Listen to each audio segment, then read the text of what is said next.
वरदान ते पावत संदेह। कैकेयी अम्बा कहती है, महाराज आप बार बार कहते हो ले लो मांग लो, लेकिन देते नहीं हो। मेरे ये 2 वरदान उधार पड़े, अब तक नहीं दिया। मां कैकेयी के 2 वरदान कब मिले थे? कब कहा था दशरथ जी ने? जब देवासुर संग्राम हुआ और कैकेयी जी बोले हम साथ में चलेंगे। दशरथ जी के साथ गई। दशरथ जी ने युद्ध किया देवताओं की तरफ से, दैत्यों से युद्ध चल रहा था। दशरथ जी के रथ के पहिए की कील निकल गई। कैकेयी जी पीछे बैठी थी और सुंदर प्रसंग है वाल्मीकि रामायण का। तो कैकेयी जी ने देखा कि रथ का पहिया निकल जाएगा, दशरथ जी गिर जाएंगे और पराजित हो जाएंगे और सूर्यवंश को कलंक लग जाएगा, क्योंकि सूर्यवंश के राजा कभी हारे नहीं दैत्यों से। तो क्या करे? कैकेयी जी बोली मैं भी क्षत्रिय बालिका हूं, अपनी 2 उंगली जहां पर कील लगती है वहां जाकर दोनों उंगली फंसा दी, यूं डाल दी मां कैकेयी। झुक गई मां कैकेयी, दोनों उंगली लगा करके युद्ध होता रहा। और युद्ध में आदरणीय दशरथ जी महाराज को विजय श्री की प्राप्ति हुई, दैत्य पराजित हो गए। लेकिन जब दशरथ जी ने पलट कर देखा मां कैकेयी झुकी हुई है, राम जी की नजरों से मां कैकेयी को देखिएगा तो मां कैकेयी का पात्र बहुत श्रेष्ठ पात्र है। अपनी नजरों से नहीं, राम जी की नजरों से प्रयास करिए देखने का। हम जब अपनी नजरों से देखते हैं तब हमको ऊपर ऊपर लगता है कि जी ने ये किया ये ना, ये मां का त्याग है। आज दशरथ जी ने पलट कर देखा, मां झुकी हुई है, उंगली लगा रखी है, रक्त की धार निकल रही है। दशरथ जी दौड़ कर गए, उंगली निकाली, तो पीतांबर से बांधी और कहा देवी आज तुमने केवल मेरे प्राण नहीं बचाए, आज तुमने सूर्यवंश की लाज भी बचाई है, आज तुमने सूर्यवंश की आबरू की रक्षा भी की है। इसलिए अब मैं तुम्हें 2 वरदान देना चाहता हूं। कैकेयी अम्बा बोली राजन मैं समय आने पर वरदान ले लूंगी, अभी आप रख ले। वही कैकेयी जी कह रही है कि मेरे 2 वरदान पड़े उधार, वही दे दें आप। दशरथ जी बोले वाह क्या सुंदर बात है, आप इसलिए नाराज हैं क्या? आप क्रोध को छोड़ें। रघुकुल रीत सदा चले आई। दशरथ जी ने कहा प्राण जाए, क्या जाए? प्राण, पर वचन न जाए। ये सूर्यवंश की परंपरा है, ये हमारी पुरानी परंपरा है, हमारे पूर्वजों की परंपरा है। और जरा चित्रण करें और चिंतन करें आज के परिवेश में। आज क्या हो गया? वचन जाए पर प्राण न जाए। आज यही हो रहा है। सुबह से शाम तक कितने लोग वचन बदलते हैं, और कैसे? हमसे तो पूछा नहीं था, हमसे तो बताया नहीं था, हमसे तो कहा नहीं था, हम तो ये कर देते। सेवा करने वाला जो पूछ कर सेवा करे वो सेवक नहीं है, वो बहरूपिया है, वो केवल अपनी प्रतिष्ठा के लिए भूखा है। यहां कथा चल रही है, आज 6ठा दिन है, आज 6ठा दिन हो गया और संस्था की तरफ से 1 रुपए का प्रसाद नहीं बांटा गया। और प्रसाद इतना बट रहा है कि महाराज कमी नहीं है। 3-3, 4-4, 5 प्रकार का प्रसाद रोज बट रहा है। क्यों? और कोई ये भी नहीं कहता कि महाराज जो आता महाराज मेरी इच्छा में बांटना चाहिए। अब बहुत से लोग हमसे बताया नहीं, तेरी फोटो खींचे। लोग यही चाहते हैं बस हमको भी बताओ तो हम करेंगे। भगवान की सेवा हृदय से की जाती है। आज परिस्थिति क्या है? वचन जाए पर प्रण न जाए। थोड़ा सा कोई पद मिल रहा हो ना, थोड़ा सा कोई पद, कहीं राजनीति में, कहीं कोई संस्था में, कहीं कोई कमेटी में, तो उसमें भी लोग सर फोड़ देते, मुझे ही मिलना, दूसरे को नहीं, मुझे ही मिलना चाहिए, ये सिंहासन पर मैं ही बैठूंगा। मरे जा रहे लोग। तुम भगवान की सेवा करना चाहते हो, केवल और केवल दिखावा करना चाहते। एक बात और कह दूं, जो व्यक्ति दान देता है वो बोलता नहीं है, वो जो नहीं देता है वो बहुत बोलता है, वो रात दिन बोलता है। किसी भी कमेटी, किसी संस्था में देख लेना, जो नहीं देगा वो रात दिन बोलता, गिरगिट की तरह रंग बदलेगा और मेढक की तरह टर टर बोलता रहेगा। देता 2 रुपए नहीं है। महाराज जी कितना ले गए? मैं पूछना चाहता हूं कितनी बार तुमने पेमेंट किया? बहुत से लोग पूछते, हमारी संस्था के लोग मुझे, महाराज जी को कितना दिया था आपने? मैं उनसे पूछता हूं तुमने कितना पेमेंट किया? 2 रुपए देने की क्षमता नहीं रखते और पूछने चले जाते हैं आप लोग। वचन जाए पर प्रण न जाए, ये स्थिति हो गई है। सुबह कुछ, दोपहर कुछ, शाम कुछ, रात में कुछ, हर समय वचन बदलता रहती, हर समय। और याद रखिएगा, पुराणों में लिखा है, जो व्यक्ति वचन दे करके मुकरता है वो बहुत बड़े पाप का भागीदार बनता है, बचता नहीं है। और प्रयास करिए, थोड़ा वाणी में लगाम दीजिए, बोलिए तो करिए। आज दशरथ जी ने क्या कहा? रघुकुल रीत सदा चले आई, प्राण जाए पर वचन न जाए। क्या सिद्धांत है! तब राम जी प्रसन्न होते। जब ऐसे सिद्धांतवादी महापुरुष होते हैं तब राम जी प्रसन्न होते हैं, तब कृपा करते हैं। आज जो ये बात कही, मां कह के तैयार हो गई। मां ने सुंदर आभूषण पहने, पुराने वस्त्र त्याग दिए और नए वस्त्र धारण किए मां ने।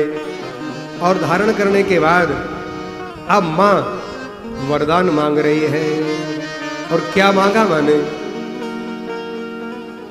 गोस्वामी जी कहते हैं कि सुनहु प्राण प्रिय भावत जी का, और देहो एक बर भर तहि टीका,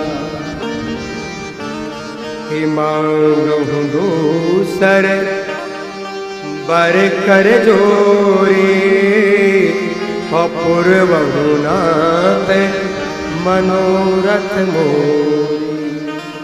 दूसरा क्या?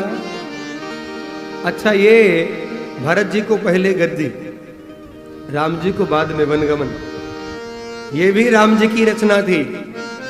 यदि कहा कि पहले राम जी को वनगमन, तो महाराज दूसरा वरदान नहीं मिलेगा। क्यों? दशरथ जी मूर्छित हो जाएंगे, तो दूसरा वरदान मिलेगा ही नहीं। इसलिए पहले भैया भरत को गद्दी, क्योंकि राम जी चाहते हैं भैया भरत अवध के राजा बने। देहो एक बर भर तहि टीका। और दूसरे वरदान में दोनों हाथ जोड़कर कहती मां, पूर्वहु नाथ मनोरथ मोरे। मेरा मनोरथ सिद्ध कर दो, आप सफल कर दो मेरे मनोरथ को। क्या? कि तापस वेश विशेष उदासी, और 14 बरस राम बनवासी। दूसरा वरदान क्या मांगा माने? राम जी को 14 वर्ष के लिए वन में भेज दिया जाए। जो सत्ता देने का विचार है, इसे अभी पोस्टपोन्ड किया जाए। और भाव क्या है? तापस वेश विशेष उदासी, तपस्वी का भेष बनाकर के जाए। और एक भाव इसका ये भी है, तापस वेश वि शेष, वि उपसर्ग है, तो शेष विशेष उदासी और वन में जाए, उदासीन व्रत लेकर के जाए। राम जी के 14 वर्ष के वनगमन की यात्रा देखिएगा। और आज हमारे बड़े बड़े महात्माओं में होड़ लगी है। क्या? कोई कहता चांदी का सिंहासन हो, तो कोई कहता मेरा सोने का सिंहासन हो। ये होड़ लगी है। तुम राम जी को मानते हो, राम जी की सेवा कर रहे हो, और सिंहासन सोने का मांग रहे हो। विचार करिए जरा। राम जी ने वलकल वस्त्र पहने, तुम्हें इंपोर्टेड गाड़ी चाहिए, तुम्हें बंगला चाहिए, और तुम्हें वायु श्रेणी की सुरक्षा चाहिए, तब तुम बोल पा रहे हो। याद रखो, इनकी वायु श्रेणी छीन लो, कल से इनकी जबान बंद हो जाएगी। और एक बात कहूं मैं, कहने में संकोच नहीं है, महात्माओं को, संतों को कभी सत्ता के इर्द गिर्द नहीं रहना चाहिए। नोट करो, सत्ता किसी की भी हो, राजा कोई भी हो, शासक कोई भी हो, उसे मार्गदर्शन कराते रहिए, वो कितना भी श्रेष्ठ क्यों ना हो। क्योंकि राजा को यदि मार्गदर्शन आप नहीं कराएंगे, उनकी चापलूसी करेंगे, तो राजा बिगड़ भी सकता, कोई बड़ी बात नहीं। आजकल के महात्मा चापलूसी बहुत कर रहे हैं, ज्यादा करेंगे तो बड़े पुरस्कार मिलेंगे। भाई, सत्ता के इर्द गिर्द रह करके आप चापलूसी कर रहे हैं, इसका मतलब आप सनातन धर्म की सेवा नहीं कर रहे, आप अपनी सेवा के लिए सब डाउन कर रहे हैं कि हमारी जय जयकार हो, हमारी प्रतिष्ठा बढ़े, सत्ता के इर्द गिर्द के लोग आएंगे, बहुत बड़ी भीड़ हो जाएगी, हमें पुरस्कार मिल जाएगा, हमारी जय जयकार प्रिंट मीडिया, इलेक्ट्रॉनिक मीडिया में हमारी जय जयकार, प्रतिष्ठा बढ़ जाएगी। और यही हो रहा है।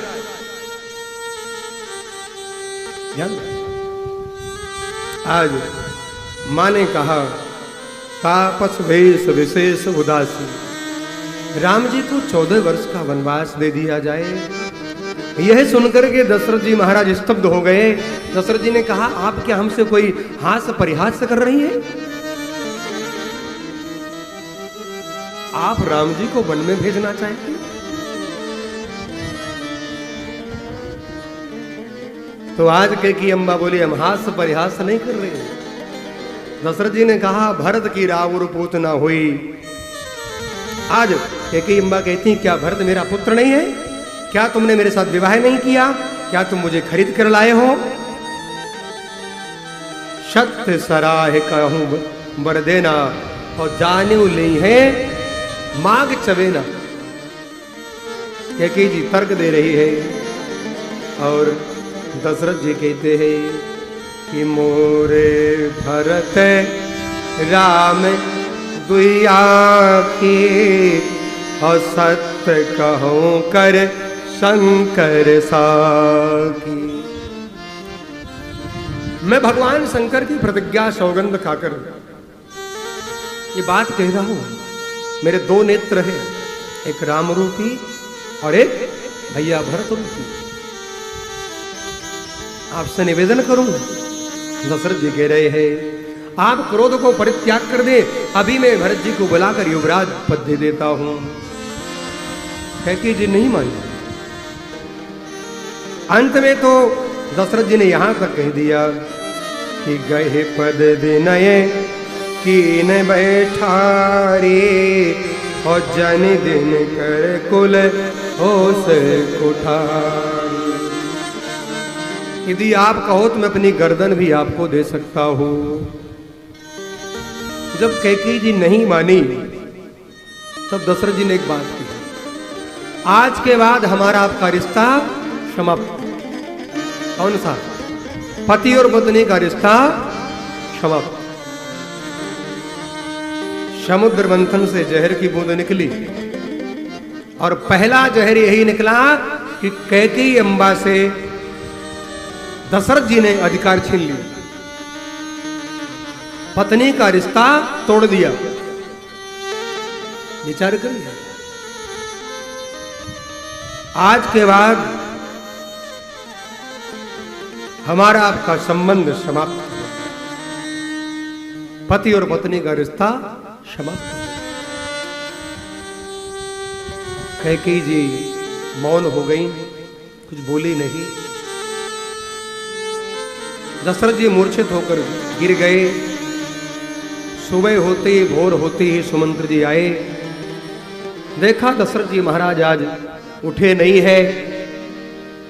महाराज कैकेयी जी से पूछा क्या हुआ, अभी तक राजन उठे नहीं। बोले एक काम करो, अब राम जी को